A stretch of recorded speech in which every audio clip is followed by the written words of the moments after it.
Ashwani says में एक बार पुनः स्वागत है। मित्रों, आज चर्चा कर्नाटका के जो रिजल्ट आए हैं और उत्तर प्रदेश में जो निकाय चुनाव हुए उन पर। मित्रों, कर्नाटका का जो रिजल्ट है वो एक सबक है दोनों ही पार्टियों के, कांग्रेस के लिए भी और भाजपा के लिए। भाजपा के लिए इसलिए कि जिस मोटिव से भाजपा प्रेशर की राजनीति से कर्नाटक जीतना चाहती थी वो मिथक आज टूटा। प्रधानमंत्री समेत सारे वरिष्ठ मंत्रियों का कर्नाटक में डेरा डालना, रोड शो पर रोड शो, लेकिन जनता ने उसको नकारा। जनता ने हिंदू मुस्लिम फैक्टर नकारा। जनता ने प्रिफर किया कांग्रेस के उस बात को जो उसने आम मुद्दे लेकर के भारत जोड़ो यात्रा के तहत मार्च किया। लेकिन ये सबक है कांग्रेस के लिए कि एंटी हिंदुइज्म होकर के काम नहीं चलेगा। अगर आप राजनीतिक पार्टी हैं तो आपको पब्लिक के से संबंधित मुद्दों को लेकर नेतृत्व देना पड़ेगा, फील्ड पे आना पड़ेगा। जेएनयू स्टाइल एसी की पॉलिटिक्स से कांग्रेस का सर्वाइवल नहीं होगा, ये स्पष्ट कांग्रेस को समझ लेना चाहिए। धर्म विशेष को लेकर के समर्थन या धर्म विशेष को लेकर के विरोध, ये हिंदुस्तान की जनता नकार रही है। और ये उसी का कारण है कि धर्म विशेष के समर्थन और विरोध को लेकर के आज भारतीय जनता पार्टी केंद्र में चल रही है। ये सोचना पड़ेगा। ठीक उसी प्रकार जिस तरह यूपी चुनाव निकायों में सारे फैक्टर गौड़ हो गए। भाजपा की जीत का मुख्य आधार उत्तर प्रदेश में फैक्टरों का इफेक्ट होना रहा। हिंदू मुस्लिम फैक्टर जरूरत से ज्यादा प्रभावी रहा, जिसके आगे काम गौड़ हो गया। दो विरोधाभासी लेकिन सबक इसलिए कि विपक्ष को भी समझना पड़ेगा कि अगर भाजपा से उसको सीधी टक्कर देनी है तो विपक्ष को संयुक्त होना पड़ेगा। अलग अलग लड़ करके भाजपा को टक्कर देने के बावजूद विपक्ष की सोच भी कहीं खड़ी नहीं होती है।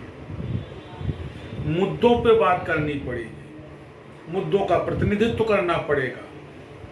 जवानी जमा खर्च से अब हिंदुस्तान की जनता उब रही है। ये बात दोनों ही पक्ष और विपक्ष दोनों को समझनी पड़ेगी। आज मैं नेशनल चैनल पर रिपोर्टर्स की लाइव रिपोर्टिंग देख रहा था, जिसमें कई जगह ये मुद्दा आया कि कर्नाटक में महंगाई एक फैक्टर था, बेरोजगारी एक फैक्टर था। और ये इतना महत्वपूर्ण फैक्टर है कि इस फैक्टर के आगे कर्नाटक की जनता ने रिलीजियस फैक्टर को नकारा। स्थितियां कमोबेश ऐसी पूरे हिंदुस्तान में बन रही है। भारतीय जनता पार्टी को अब समझना पड़ेगा। वित्त मंत्री का मात्र इतना कह देना कि महंगाई इसलिए बढ़ी कि यूक्रेन से युद्ध हो रहा है, महंगाई इसलिए बढ़ी कि मौसम सपोर्ट नहीं कर रहा, काम नहीं करेगा, महंगाई इसलिए बढ़ी कि आपने अत्यधिक कर दोहन कर रखा है। इस तथ्य को स्वीकारना पड़ेगा। कर दोहन इसलिए आप कर रहे हैं कि आपको फ्री में बांटना है। इस बात को आपको समझना पड़ेगा। आम आदमी से जुड़ी चीजों पर ही क्यों सरकार का इतना नियंत्रण, यह सोचना पड़ेगा। एलईडी में छूट, मोबाइल पे छूट, हर विलासिता की वस्तु में छूट, लेकिन जो चीजें आम आदमी से डायरेक्ट संबंधित है उनके ऊपर कर पर कर प्रत्यारोपण, ये ज्यादा गंभीर विषय। ये भाजपा के लिए एक सबक है और कांग्रेस के लिए सबक ये है कि आपको मुद्दों की राजनीति करनी पड़ेगी, आपको व्यवहारिक राजनीति में उतरना पड़ेगा, आपको जमीन पर आना पड़ेगा। तब तो आप लीड देने की और भाजपा को टक्कर देने की सोच अपने दिमाग में ला सकते, अन्यथा बेकार है। तो मित्रों, अगर हम दोनों ही चुनावों का आकलन करें तो हम ये पाएंगे कि चुनाव में अब माहौल बदल रहा है।